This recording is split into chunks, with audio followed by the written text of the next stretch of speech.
Hi guys! Today I'll show you how to make a green bean salad. As you can see, there are just a few ingredients for this salad and you can put it together very quickly. Here are the green beans. I've washed them. When you're picking beans, try to get ones that are about the same size. We'll be using some apple cider vinegar, vegetable oil, yellow onion.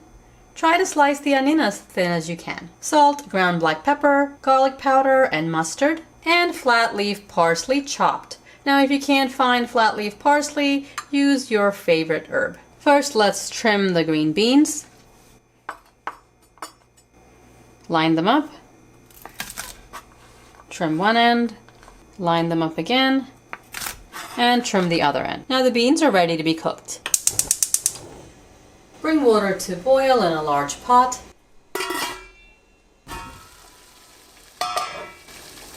The water's come to a boil. Put the green beans in.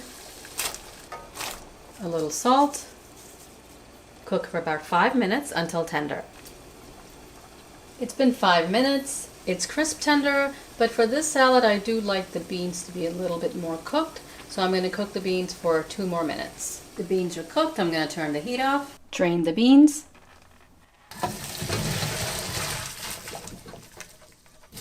Get a big bowl.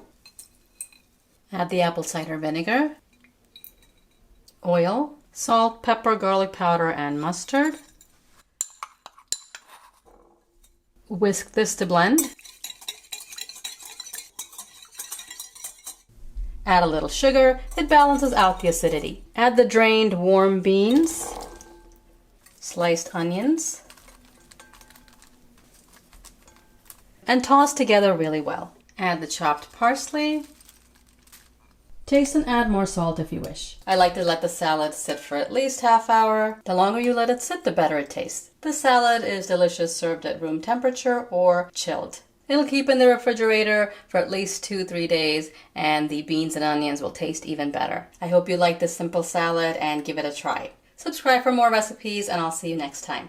Thanks for watching.